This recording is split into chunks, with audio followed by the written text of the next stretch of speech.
So now that our cat is out of the video again here, we'll go back to up at the eyebrows, and we're going to trace above the eyebrows.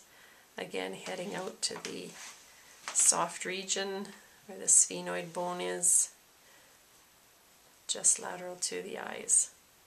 Coming back to the area of the nasalis, and again we'll just do a line of pull on the skin, alternating, and this time we'll trace out on the eyebrows themselves all the way out. And we'll do one more round back to the center between the eyes, pardon me. This time when you trace out on the eyebrow, I just want you to tip inside where the eyebrow is, pause directly above the center of the eye, and do some small finger circles there. And then follow out lateral. Now on this trip back to the center, just on the bridge of the nose, we're going to trace down and around the eyes, quite low on the zygomatic arch, and back up lateral to the eyes. If you like, you can do that a couple times. People who wear glasses often appreciate that region of the nasalis being worked on a little bit. So we'll take one hand and then the other, just underneath the center of the cheekbone, close to the center of the eye, and you're going to apply a little bit of upward and inward pressure.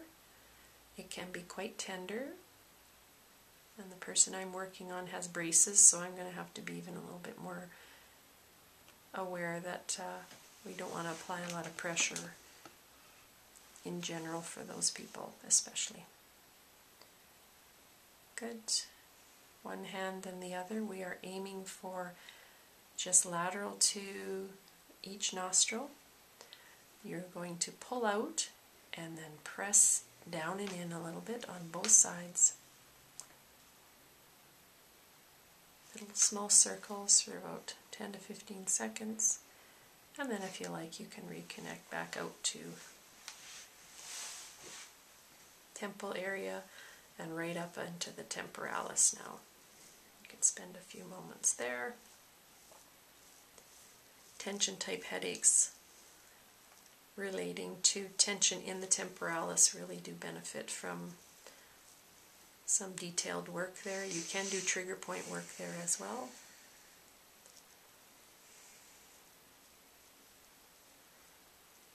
And I don't know if we caught the response for this person on the table, but their body had just a big sigh.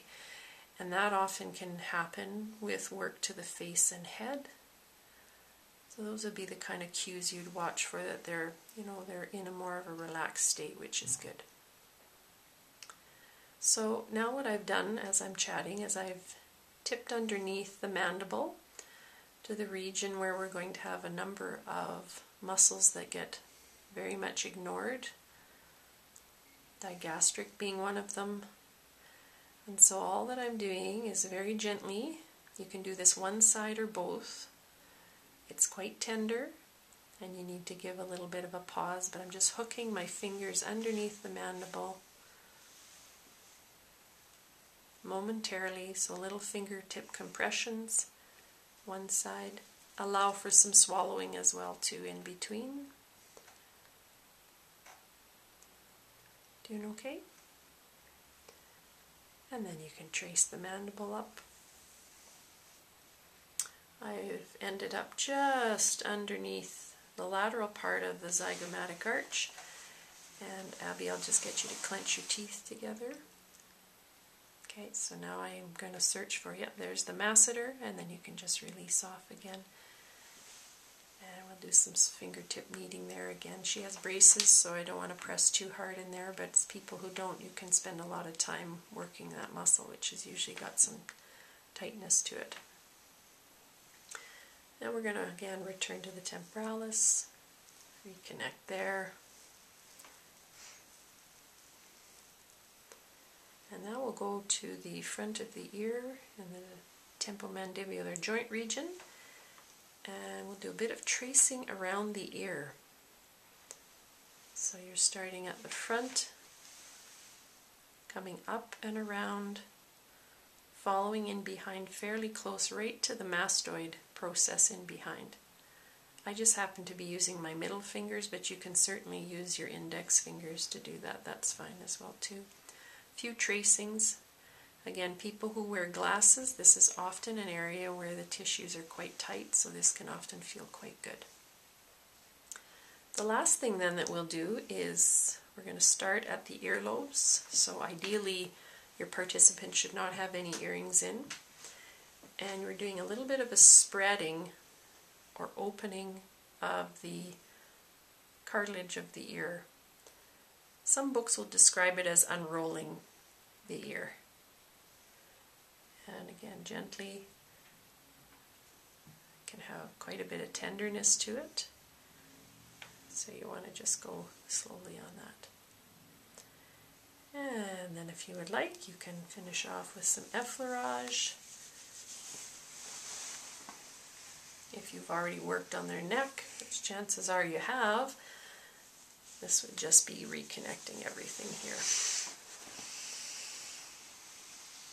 Okay, and that's a little bit for the head and face.